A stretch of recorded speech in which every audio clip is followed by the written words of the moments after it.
धनी व्यापारी ने अपने यहाँ पूजा का आयोजन किया। तो उसने उस पूजा के लिए विद्वान को बुलाया बनारस से, जो अच्छे प्रतिष्ठित नॉन विज्ञान मतलब विद्वान थे।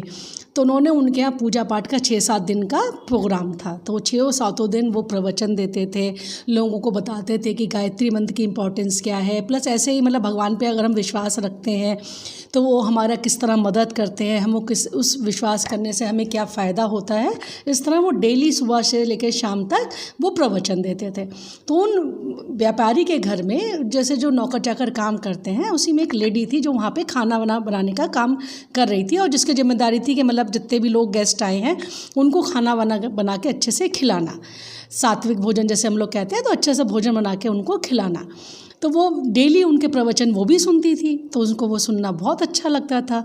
तो उसको भी लगता था कि अच्छा ठीक है, अब मैं भी भगवान पे विश्वास रखूँगी और अच्छे से अपने कर्म करूँगी और कोशिश करूँगी कि मेरी वजह से किसी को तकलीफ़ ना हो।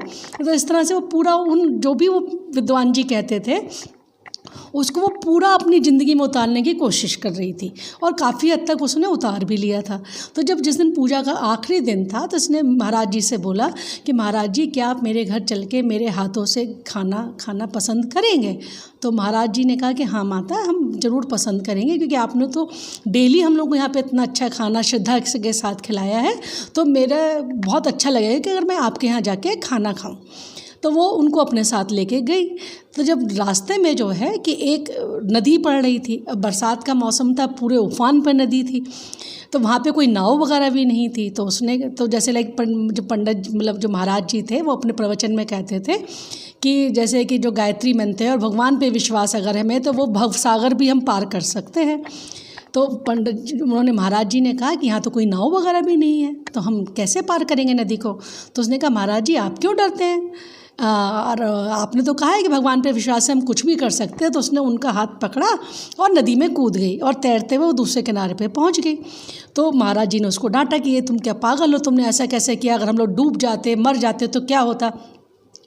तो उसने बोला कि महाराज जी हम ऐसे कैसे डूब जाते हैं, आप ही ने तो कहा था कि भगवान पे अगर हम विश्वास रखते हैं तो हम नहीं डूब सकते, हम भवसागर को पार कर सकते हैं। तो ये तो छोटी सी नदी थी, तो मैंने तो आपकी बातों पे विश्वास किया, और मैं तो डेली ही यही काम कर रही थी कि मैं सुबह भगवान का नाम लेके ही नदी के पार करके आती थी, जाते टाइम भी पार करती थी।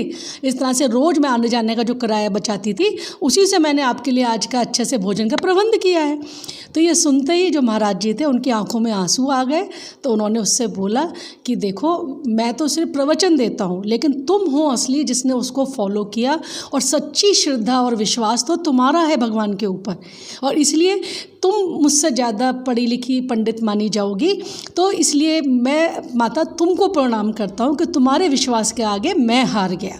तो इस तरह से अगर हम लोग कहते हैं कि अगर हम सिर्फ कहते हैं कि भगवान पे विश्वास रखते हैं, उससे कोई फ़ायदा नहीं, बल्कि हमें कोशिश करनी चाहिए कि विश्वास का मतलब कि हम मानें कि जो हो रहा है अच्छे के लिए हो रहा है। हो सकता है हमारे साथ उससे कुछ और बुरा हो जाता, तो हम लोग क्या कर सकते थे। इसलिए भगवान पे विश्वास रखें, भगवान के ऊपर विश्वास रखें, अपने ऊपर विश्वास रखें।